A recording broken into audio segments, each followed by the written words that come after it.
poulettes, je vous retrouve aujourd'hui pour vous expliquer comment je fais mes chignons en vrac qui me prennent quelque chose comme 10 secondes à faire et qui me tiennent à peu près toute la journée.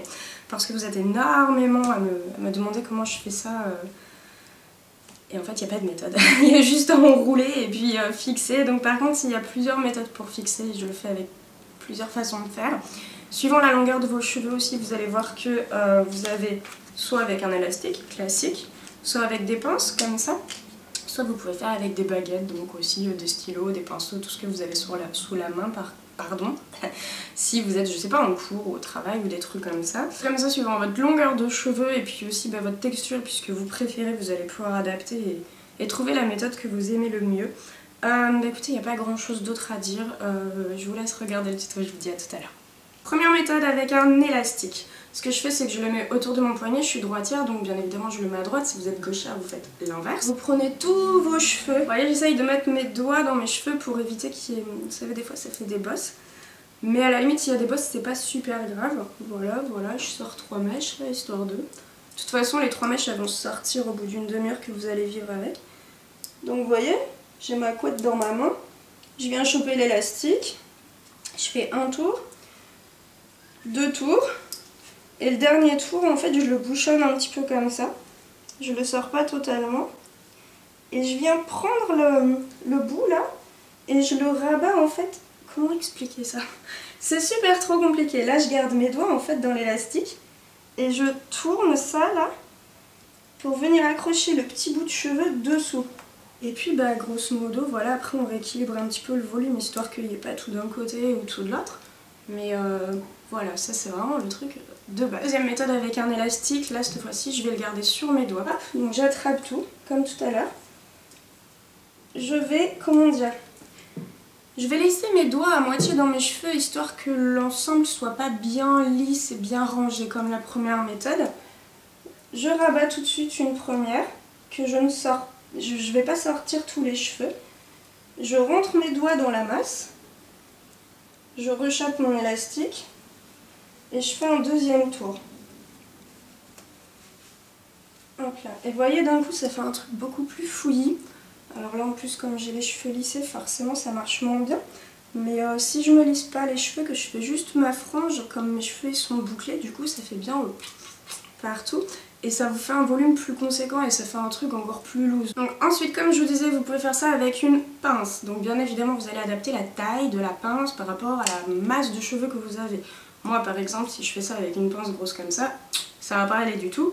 Par contre, ma mère qui a trois cheveux droits sur la tête, pardon maman, s'il y avait un truc comme ça, limite elle a plus de pinces que de cheveux. Donc voilà, adapter un petit peu par rapport à ce que vous avez sur la tête. Et en fait, le truc c'est que quand j'étais petite, quand j'étais jeune, qu'il y avait quelque chose comme 15 ans, je me faisais un petit rouleau, comme ça, hop hop hop, hop hop hop, et je mettais ma pince comme ça. Sauf que ça tombe toujours sur un côté et puis finalement le volume n'est pas du tout comme on le souhaite. Donc ce que je fais maintenant, c'est que je vais faire la même chose mais en double, c'est-à-dire que ce côté-là va être enroulé à l'intérieur et ce côté-là également. Et pas un côté qui est enroulé à l'intérieur et l'autre côté qui s'enroule vers l'extérieur. Que je vous montre en pratique parce que ça veut absolument rien dire ce que je vous raconte. Vous allez placer vos mains en dessous, comme ceci.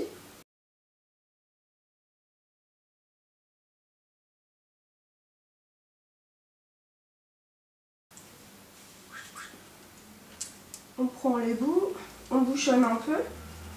Et on rentre dans la pince. Donc là où je commence à avoir vraiment trop de cheveux pour cette méthode, ils sont vraiment trop longs. Mais si vous avez les cheveux, ça marchait vachement bien jusqu'à ce que, à peu près là je dirais. Si vous avez 10 cm de moins que moi, ce sera vraiment nickel. Ça va vous faire un petit pétard en fait. Regardez si je prends que le dessus. Qui est pas trop long. Vous voyez, ça va vous faire un petit palmier pouf pouf pouf pouf bien autour du crâne. Que si vous tournez que dans un sens, votre palmier il va tourner que dans un sens, donc du coup c'est complètement décentré. Pareil avec le pic en fait, ça va être un peu le même style de méthode. Si vous avez 15 ans et que vous faites comme tout le monde à 15 ans, vous prenez votre queue de cheval comme ça, je suppose que vous piquez dedans, que vous tournicotez dans tous les sens un petit peu comme ça, et qu'après hop vous rabattez. Alors ça c'est très très joli aussi. Le problème c'est que pareil ça se barre que d'un côté en général et que vous avez souvent pas mal de mèches qui finalement sont pas tant prises en fait dans votre attache. Donc l'idée c'est un petit peu de faire ceci, c'est un double, hop hop. Histoire que cette partie-là soit emprisonnée sur cette partie-là.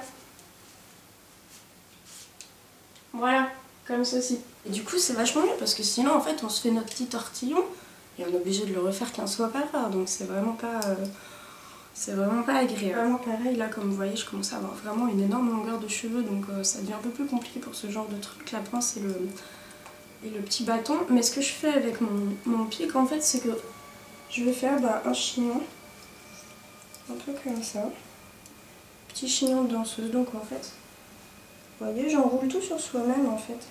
Je pique dans le chignon, je vais chercher des cheveux sur le côté, voilà, je passe dessous, je ressors dans le chignon et je pique un tout petit peu des cheveux des côtés.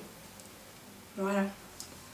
Après on sort les petites méchouilles, blablabla, truc. Parce que du coup en fait si vous ne faites que juste piquer vos cheveux dans eux-mêmes, et ça tient quand même moins bien, vous voyez.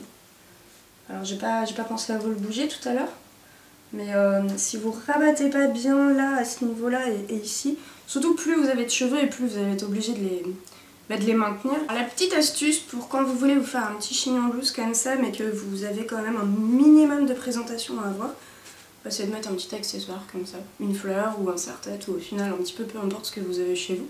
Mais du coup ça habille un petit peu le truc, ça le rend un petit peu moins...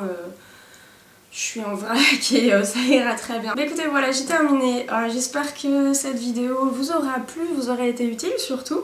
Moi je vous fais plein de bisous et puis je vous dis à très bientôt. Bye bye tout le monde.